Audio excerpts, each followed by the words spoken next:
नमस्कार। चुनावी समर में आप लोगों का स्वागत है। मोदी और शाह की जोड़ी को राज रत्न अंबेडकर ने बताया देश के लिए खतरनाक।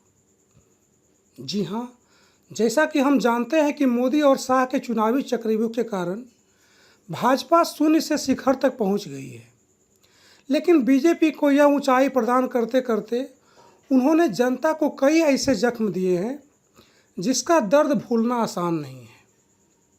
गौरतलब है कि CAA, NRC और कृषि कानून का देश में काफ़ी ज़्यादा विरोध हुआ और इन कानूनों का किसी खास धर्म या जाति का लोग नहीं बल्कि भाजपा के कई नेता और समर्थकों ने भी विरोध किया। जैसा कि हम जानते हैं कि भाजपा के कई ऐसे नेता हैं जो CAA, NRC और कृषि कानूनों के खिलाफ हैं। वे भी यह नहीं चाहते हैं कि ये सभी कानून देश में लागू हों, लेकिन मुश्किल यह है कि उनमें मोदी और शाह का विरोध करने का हिम्मत नहीं है। वैसे भी भाजपा के कुछ ऐसे नेता हैं जिन्होंने CAA, NRC और कृषि कानूनों के खिलाफ आवाज़ उठाकर भाजपा का त्याग किया है।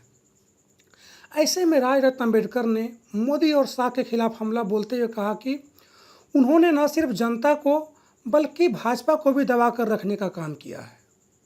उन्होंने कहा कि भाजपा में भी कई ऐसे नेता हैं जिन्हें मोदी और शाह की तानाशाही पसंद नहीं है, लेकिन राजनीतिक मजबूरियों की वजह से वे मोदी और शाह का विरोध नहीं कर पाते हैं। उन्होंने कहा कि मोदी और शाह ने जनता के स्वर्णिम भविष्य के साथ साथ भाजपा को भी हाईजैक कर लिया है। गौरतलब है कि इससे पहले राज रत्न अंबेडकर सहित कई भाजपा नेता यह कह चुके हैं कि मोदी और शाह ने मिलकर भाजपा को हाईजैक करके CAA और NRC कानून संसद से पास कराया। यानी कि इनके अनुसार भाजपा के कई नेताओं को CAA और NRC कानून जन विरोधी लगता है।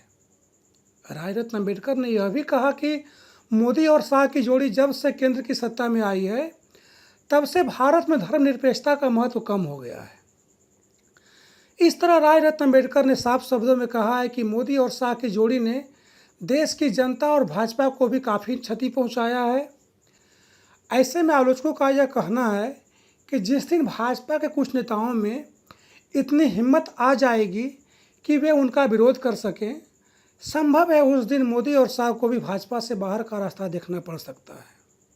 यानी कि राज रत्न अंबेडकर ने इशारों में मोदी और शाह विरोधी नेताओं को नसीहत दी है कि वे अपने आत्मसम्मान के लिए आवाज़ उठाएं। ऐसे में देखना यह है कि राज रत्न के प्रहार से भाजपा में कब भूचाल आता है। धन्यवाद।